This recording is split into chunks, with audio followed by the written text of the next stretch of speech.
আরে তুমি এগুলা টাইনে লেসতেছো কি কারণে? আমার আব্বা কত কষ্ট করে কাম করে কষ্ট করে টাকা দিয়ে জামাইয়ের বাড়ি আর বিটির বাড়ি ঈদের সাজন দেয় পেটাছে। আমার আব্বু আর ভাইয়াদের সাথে আমি শেয়ার করবো না, সেটা হয় আজকে আপনাদের সাথে শেয়ার করবো আমার আব্বা আর আমার আম্মা বিটির বাড়ি ঈদে কি কি দিয়ে পেটাছে। আমার শ্বশুর আর শাড়ি তো মেলা কিছু দিয়ে পেটাছে গো, দেখা হচ্ছে সবার। হয় আমার আব্বা আম্মার কষ্ট করে টাকা দিয়ে সবকিছু দিয়ে পেটাছে আমার জন্য। আপনাদের সাথে শেয়ার করি কি কি দিয়ে পেটাছে। আচ্ছা লাও দেখাও। এই যে প্রথমে হচ্ছে লাচ্চা সেমাই দিয়ে পেটাছে, একটা লাচ্চা সেমাই। তারপরে এই তো পোলার চাল, এই যে পোলার চাল। তারপরে দেখেন সাবান, এই যে ছোট ছোট সাবান, ছোট তেল, একটু একটা মেহেদি, এই যে মাথা দেওয়ার জন্য ছোট্ট একটা তেল। আমার বাপ মায়ের তো টাকা নাই, তো যতটুকু সামর্থ্য ততটুকুর মধ্যে দিছে। আর এই যে একটা সাবান, তারপরে এই যে চিনি, তারপরে এই তো হচ্ছে এগুলা কিশমিশ, তারপরে খেজুর এগুলো আছে। এই যে এই হচ্ছে লাচ্চা, এগুলো খোলা লাচ্চা দিছে। তারপরে এই ব্যাগে কি আছে, এই ব্যাগে আছে হচ্ছে এই যে এটা আরেকটা সেমাই, এটা হচ্ছে শাহী সেমাই, আর হচ্ছে নারকেল। তা আমার বাপের অত সামর্থ্য নাই, তবে যতটুকুর মধ্যে সামর্থ্য আছে ততটুকু ব্যাপার আছে। আর হচ্ছে আমাদের এলাকায় নিয়ম হচ্ছে ঈদে হচ্ছে মেয়েদেরকে বিয়ের বাজার পাঠাতে হয়। তো এইসব বাজার কালকে আমার আব্বা আসছিল, আমার আব্বা কালকে সন্ধ্যাবেলা এসে এই বাজার গুলা দিয়ে পাঠাছে।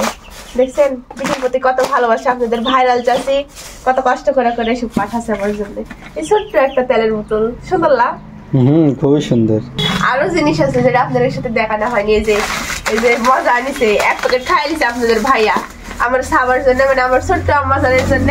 আমার আব্বা মজাও আনিছে, ওই নাই তো কি করবে, এখন আমরা খাই নিচ্ছি অর্ডা।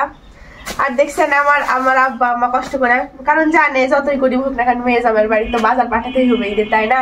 তো আপনাদের কার কার অঞ্চলে এরকম নিয়ম আছে যে হচ্ছে ঈদের বাজার পাঠাতে হয়? আমাদের হচ্ছে নিয়ম আছে ঈদের বাজার পাঠাতে হয়। আর এগুলাই কিন্তু পাঠায়নি আমার আব্বা কিন্তু একটা মস্ত বড় মুরগ দিয়ে পাঠাছে। মানে আমাদের এলাকার নিয়ম আছে ঈদে হচ্ছে লাচ্চা সেমাই সাথে হচ্ছে মুরগ পাঠাতে হয়।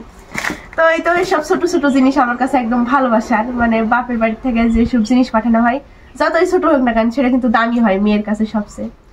তবে আমার আব্বা যতটুকু পারিছে সামর্থ্যের মধ্যে দেওয়ার চেষ্টা করেছে, এখন আমার সামর্থ্য হয়নি। যেদিন সামর্থ্য হবে সেদিন আমি আমার বাপের বাড়ি বাজার করে দিয়ে পেটাবো ইনশাল্লাহ। আপনারা সবাই দোয়া করবেন আপনার ভাইরাল চাষির পাশে যেন আমি দাঁড়াতে পারি। আপনারা আমার মায়ের এত ভালোবাসেন, তার জন্য অনেক অনেক বেশি ধন্যবাদ। তো এই ছোট ছোট জিনিসগুলো আমার কাছে অনেক বেশি বড়। তুমি খুশি আছো? জামাই পাঠাচ্ছে, জামাই খুশি না হলে আমার হলো? তুমি খুশি হলে আমি খুশি। তো কার কার অঞ্চলে এরকম হচ্ছে সাজন দিয়ে পাঠানোর নিয়ম আছে? আমার এই এলাকায় এইসব লাচ্চা সেমাই দেওয়াকে সাজন বলা হয়, মানে মেয়ের বাড়িতে সাজন পাঠালে। তো এইসব সাজন পাঠাইছে। কার ভালো লেগেছে অবশ্যই কমেন্টে জানাবেন। আর কার কার বাড়িতে হচ্ছে বাবার বাড়ি থেকে সাজন এসেছে সেটাও কমেন্ট করে জানাবেন। আমার তো চলে আসিছে, আপনারা কার কার এসেছে কমেন্ট করে জানাতে ভুলবেন না। আল্লাহ হাফেজ সবাইকে।